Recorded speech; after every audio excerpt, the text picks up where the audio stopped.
যেদিন আকাশ হবে গলিত ধাতুর মতো, ওয়ালা ইয়াসআলু হামিমুন হামিমা,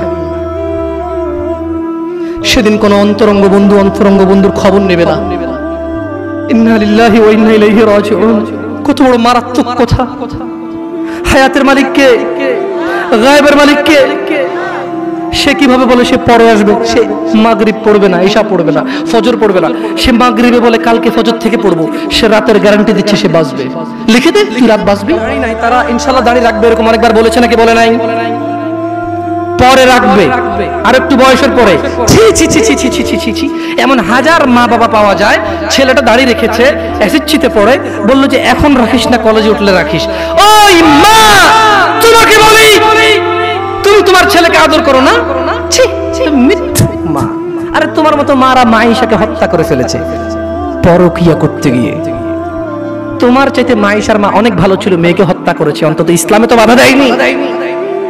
আমি বলছি না খুন ভালো, আমি বলছি না খুন ভালো, আমি বলছি না খুন ভালো, আমি বলছি তোমার চাইতে ভালো সে তার মেয়েকে হত্যা করে নিজে অপরাধী হয়েছে, মেয়েকে তো অপরাধী করেনি, করেছে। তুমি তোমার ছেলেকে দাঁড়িয়ে রাখতে না করো।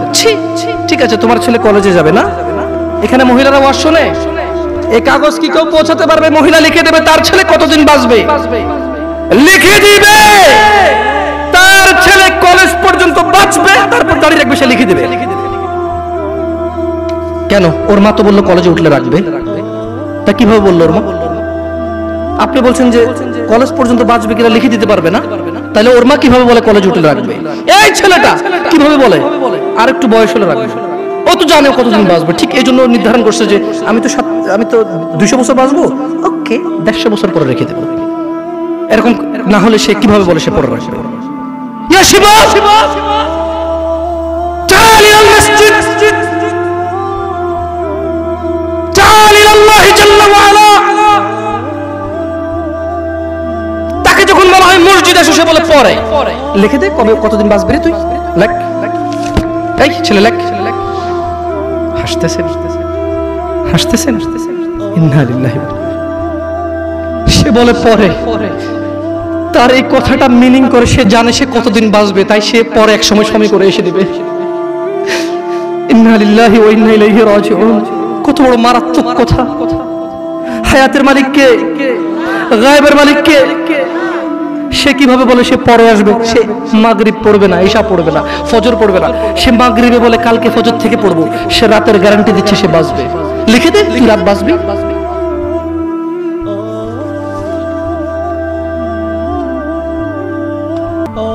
আল্লাহ ক্ষমা করুক এরকম মাদের যারা তাদের ছেলেকে দাঁড়িয়ে রাখতে দেয় না। আল্লাহ ক্ষমা করুক এরকম যুবকদের যারা বলে বড় হলে রাখবো দাঁড়িয়ে। আল্লাহ ক্ষমা করুক এরকম মুসলমানকে যে নিজেকে মুসলমান মনে করে, নামাজের দিকে ডাকলে বলে পরে আসবো।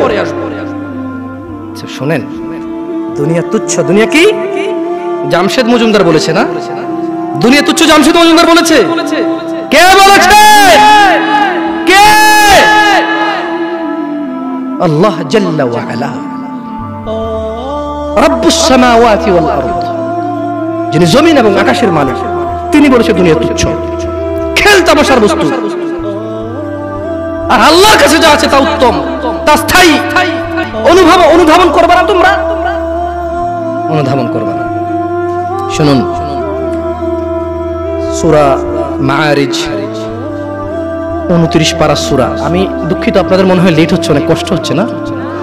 আমি ক্ষমা চেয়ে নিচ্ছি। আসলে এত রাত পর্যন্ত মাহফিল করে মানুষকে কষ্ট দেওয়া, এগুলো আমারও দুঃখিত। অনেক দূর থেকে আসার কারণে আমরাই লেটে এসে পৌঁছাইছি, নাহলে হয়তো আপনাদেরকে আরো জলদি কথা বলতে পারতাম। আপনারা ক্ষমা করে দিন আমাকে। আমার মতো একটা ছোট্ট ছেলেকে শোনার জন্য আপনারা মুরব্বীরা বসে আছেন। আল্লাহ আপনাদের সবার গুনাহ ক্ষমা করুন। আল্লাহ বক্তার ভুল ত্রুটি থেকে শ্রোতাকে আশ্রয় দান করুন। আল্লাহ শ্রোতা এবং বক্তার দূরত্বতা দূর করে দিন। আল্লাহ শ্রোতাকে বক্তার কথা বুঝে শুনে মানার তৌফিক দান করুন। আল্লাহ বক্তার কথা থেকে বক্তাকে উপকৃত করে শ্রোতাকে উপকৃত করুন। আমরা একটু সূরা মাআরিজ পড়ে শোনাবো। এরপরে সূরা মাআরিজ পড়া শেষে আমি দুনিয়ার অনেক কথা আছে এখানে, সূরা মাআরিজে। আমি শুধু তরজুমা পড়বো, তাফসীর পড়বো না। এবং এই সূরাটা পড়ার পরে আমি একটু পরীক্ষা করবো আপনারা কে কি বুঝতে পারছেন। যদি আপনারা বুঝতে পারেন তাহলে গ্যারান্টি আপনার বাসায় যে কোরআন আছে ওইটা পড়লে আপনিও একদিন এখানে এসে কথা বলতে পারবেন ইনশাআল্লাহ। আপনি চাষি অসুবিধা নেই, ভ্যান ড্রাইভার অসুবিধা নেই, স্কুলের শিক্ষক কখনো আলিফ বাতা পড়েননি, নো প্রবলেম ইনশাআল্লাহ। আমি একটা সূরা পড়বো আরবিতে, এরপর এটার বাংলা অর্থ পড়বো, দেখি আপনারা কিছু বোঝেন কিনা। ওকে। সাআলা সাইলুম বিআযাবিন ওয়াকি', এক ব্যক্তি চাইল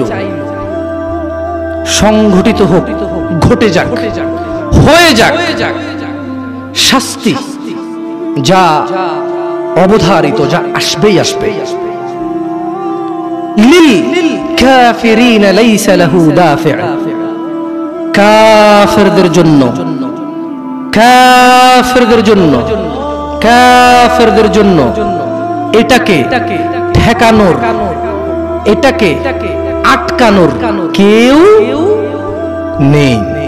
তাহলে এক ব্যক্তি চাইলো এসে পড়ুক ওই শাস্তি যেটা আসবেই আসবে, আর যেটা আসলে কাফেরদেরকে বাঁচানোর কোনো পথই কি নেই, এটা এক ব্যক্তি চাইলো। আল্লাহ বলছেন যে মিনাল্লাহি যিল মাআরিজ, এটা আসবে, এটা আল্লাহর কাছে যিনি ঊর্ধ্বরোহণের সোপন সমূহের অধিকারী, এটা আসবে আল্লাহর কাছ থেকে যিনি আকাশের উপর থাকে, যিনি মর্যাদাবান, যিনি বড়, যিনি মহৎ, ওনার কাছ থেকে এটা আসবেই আসবে। তা'রুজুল মালাইকাতু ওয়ার রূহু ইলাইহি ফি ইয়াউমিন কানা মিকদারুহু 50,000 সানা। খেয়াল করবেন, ফেরেশতা এবং মানুষের আত্মা বা রূহ মরে গেলে যেটা বের হয়ে যায়, যেটা বের হয়ে গেলে আপনাকে মানুষ লাশ বলবে, মৃত বলবে, কোনো কাজেরই না আপনি, সবার পায়ের নিচে আপনি। কোথায় আপনি? মরে গেলে কবর দেওয়ার পরে কি দিয়ে মাটি চটে? অপমান করে, তার মানে পা দিয়ে ছোটা অপমান না, এটা আল্লাহর দেওয়া বিধান, এটাই সম্মান, এটাই তখন কি, তখন এটাই সম্মান। কারণ আপনি তো মরে গেছেন, আপনি তো মরে গেছেন, আপনি তো নিজের কবরে নিজে যেতে পারবেন না, আপনার জন্য লোক লাগবে, এটাই আল্লাহর পক্ষ থেকে আপনার জন্য সম্মান। আপনি বলছেন অমুক তাবিজ দেয়, তুমুক পানি পড়া দেয়, তুমুকের দরবারে এই পাওয়া যায় সেই পাওয়া যায়, আরে অমুক তুমুক যখন মারা গিয়েছিল নিজের কবরে নিজে যেতে পারেনি, আপনাকে কি দেবে? ইন্না লিল্লাহি ওয়া ইন্না ইলাইহি রাজিউন। আল্লাহর সাথে এত বড় অন্যায়, এত বড় গাদ্দারি করবেন না, এত বড় অন্যায় কথা কখনো বলবেন না। কেউ কিছু দিতে পারে না, কে দিতে পারে?